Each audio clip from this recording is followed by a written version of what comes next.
जोहार दोस्तों, आखिर कैसे होगा नक्सलवाद खत्म? वैसे जैसे बीते 10 मई को छत्तीसगढ़ के बीजापुर में हुआ था, या फिर वैसे जैसे झारखंड के पूर्व सीएम हेमंत सोरेन ने मानकी मुंडा और पत्थलगड़ी जैसे स्वयं संस्थानों को दिया था मान्यता, ताकि आदिवासी नक्सलवाद की तरफ ना जा सके। नक्सलवाद पर कड़ा प्रहार तो होना अति आवश्यक है, लेकिन जरा ठहर जाइए। इसके नाम पर अगर किसी निर्दोष आदिवासियों का हत्या हो तो वो सवाल खड़े कर देता है, तब सरकार भी दहशतगर्द की कैटेगरी में चली आ जाती है। जी हाँ, हम बात करने वाले हैं बीते 10 मई को छत्तीसगढ़ में हुए नक्सली इनकाउंटर की, जिसे वहां के ग्रामीण बता रहे हैं कि ये फेक था और वहां के पुलिस बता रहे हैं कि ये रियल था।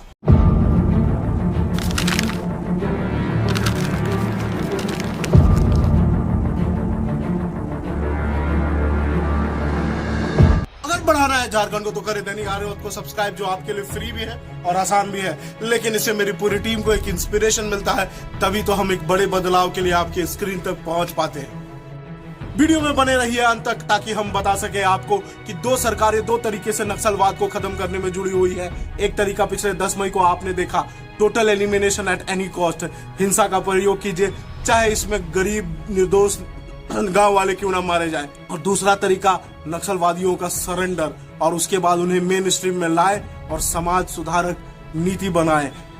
चलिए, लेकिन उससे पहले जानेंगे बीते 10 मई को की घटना क्या हुई थी उस दिन, कैसे पुलिस बता रही है कि ये इनकाउंटर रियल था और वहां के गांव वाले बता रहे हैं कि ये इनकाउंटर फेक था। बीते 10 मई को पुलिस को सूचना मिलती है कि पप्पा राव, लेंगू और वेला जैसे बड़े नक्सली छत्तीसगढ़ के बीजापुर में छुपे हुए हैं। उसके बाद क्या पुलिस सर्च ऑपरेशन स्टार्ट करती है और इन्हीं बड़े नक्सलियों की तलाश में 12 नक्सलियों को मार देती है। जैसा कि सभी लोग कह रहे हैं कि ये 12 नक्सली नहीं बल्कि गांव वाले थे, परंतु पुलिस अपने आप को कवर कर रही है, क्योंकि 12 नक्सली जो मरे हैं उनमें कोई भी ये 3 सूचनार्थ नक्सली नहीं थे जिनकी सूचना मिली है।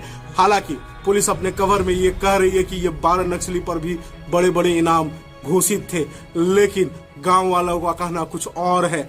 इसकी पुष्टि बस्तर के सबसे बड़े यूट्यूब चैनल बस्तर टॉकीज के विकास तिवारी ने अपने एक वीडियो में की है कि वो जो 12 लोग हैं उसमें से 4-5 लोग आम गांव वाले थे। सलाम विकास तिवारी को, जो ऐसी रिपोर्टिंग करते हैं अपनी जान जोखिम में डालकर। इससे पहले बीते माह अप्रैल में छत्तीसगढ़ के ही अबूझमाड़ में पुलिस वालों और सीआरपीएफ को बड़ी सफलता मिली थी। वहां 29 बड़े बड़े नक्सलवादियों को मार गिराया गया था और इस एनकाउंटर पे किसी ने सवाल खड़े नहीं किए थे। हम भी खड़े नहीं कर रहे हैं, क्योंकि ये एनकाउंटर बिल्कुल सही था, सत्य था, और हम भी चाहते हैं कि नक्सलवाद पे कड़ा प्रहार किया जाए। लेकिन जो 10 मई को हुआ उसमें अगर एक भी निर्दोष आम गांव वाले मारे गए हैं तो चिंता का विषय है। आपको नहीं लगता है कि इस पर हाई लेवल की इंक्वायरी होनी चाहिए और दोषी पुलिस वालों को सजा भी मिलना चाहिए? आप नक्सलियों को मारिए, इसके लिए हम भी सपोर्ट करते हैं। हमारी पुलिस शासन व्यवस्था पे हमें पूरा भरोसा है कि वो किसी भी निर्दोष का जान नहीं लेगी, लेकिन गांव वाले कुछ और कह रहे हैं। इस पे इंक्वायरी होनी चाहिए, जो सच है वो बाहर आना चाहिए। चलिए अब बात करते हैं कि अपने दूसरे उपाय पे, यानी दूसरा उपाय बिना एक भी गोली चलाए नक्सलवाद का खात्मा कैसे करें। इसमें 2 तरीके हैं। एक तरीका तो सरेंडर पॉलिसी है, जिसे हमारे पूर्व मुख्यमंत्री यानी झारखंड के पूर्व मुख्यमंत्री रघुवर दास ने और हेमंत सोरेन ने अपनाया था। इसके बाद इसके तहत उन्हें सफलता भी कई मिली, और इस तरह की पॉलिसी छत्तीसगढ़ के भी पूर्व मुख्यमंत्री रमन सिंह ने भी अपनाया था और उन्हें भी सफलता मिली थी। इसके अलावा जो दूसरा उपाय है, इसी में मतलब दोनों उपाय आपको एक साथ लेके चलना पड़ेगा, सरेंडर पॉलिसी और आदिवासियों को स्वयं शासन व्यवस्था का मान्यता देना। हेमंत सोरेन ने इसी में बढ़कर आगे काम किया है। हालांकि इस तरह का काम किसी और मुख्यमंत्री ने नहीं किया है, सिर्फ हेमंत सोरेन ने किया है। हेमंत सोरेन ने मानकी मुंडा स्वयं शासन व्यवस्था को मान्यता दी, सरकारी मान्यता, यानी मुंडा समुदाय के लोग अपनी समस्या का निवारण खुद ही करेंगे, उसे सरकारी मान्यता मिल गई। यानी बिल्कुल पंचायती राज की तरह उनका अपना शासन व्यवस्था होगा, तो वो रोजमर्रा की छोटी मोटी दिक्कतों के लिए इधर उधर नहीं भटकेंगे, वो अपने समस्या का समाधान खुद ही कर लेंगे। जब खुद कर लेंगे तो नक्सलवाद की तरफ उनका रुख नहीं होगा।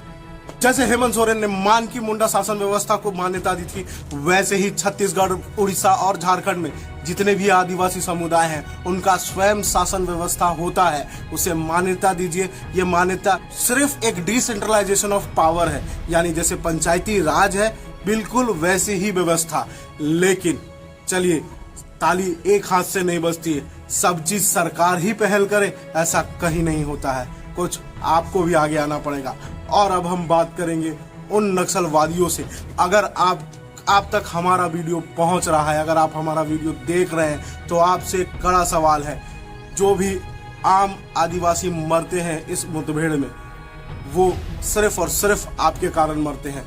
अगर आप हथियार छोड़ देंगे तो किसी भी आम नागरिक को आपके कारण खामियाजा नहीं भुगतना पड़ेगा।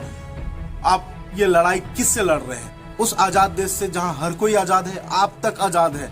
मेरे को नहीं लगता है कि आप आजादी की लड़ाई या फिर समाज सुधार की लड़ाई लड़ रहे हैं, क्योंकि जिस कार्ल मार्क्स की बात आप करते हैं, जिस मार्क्सवाद की आप बात करते हैं, उस कार्ल मार्क्स ने आज तक हथियार नहीं उठाए, उसने अहिंसा से समाज में सुधार किया रशिया में, आप सभी को पता है। लेकिन उसके बावजूद भी उसकी किताबें पढ़ते हैं और बंदूक उठा लेते हैं, तो कहीं ना कहीं आप पे शंका पैदा होती है कि आप ये बंदूक समाज सुधार के लिए नहीं उठा रहे हैं, आप लोगों को डरा धमका कर पैसा कमाने के लिए उड़ा रहे हैं। आपको पैसा कमाना है तो लोगों की जान ले लो, और जब इनकाउंटर होगा तो आपको भी पता है आपके साथ साथ आम गांव वाले मरेंगे, और कोई ना कोई मीडिया चैनल या ह्यूमैनिटी वाला जो एमएसटी इंटरनेशनल है, ह्यूमन राइट्स वाले आ जाएंगे सपोर्ट करने के लिए, क्योंकि एक भी नागरिक मरेगा तो ह्यूमन राइट वाले चाहे मेरे जैसे मीडिया चैनल आके सवाल तो करेंगे सरकार से, उसमें आपको आड़ मिल जाता है। तो मैं वैसा सवाल नहीं करने वाला हूँ। मेरा सवाल सिर्फ आपसे है, आप हथियार छोड़िए, सरेंडर कीजिए, मुख्य धारा में आइए, ताकि वहां के आदिवासी सुख चैन से जी सके। बाकी आज के लिए इतना ही। अगर अच्छा लगे ये वीडियो तो लाइक कीजिएगा, दूसरों का ज्ञान इस वीडियो से बढ़ाना है तो शेयर भी कर दीजिएगा। चलता हूँ, टाटा बाय बाय, नमस्कार, जय हिंद, जय झारखंड।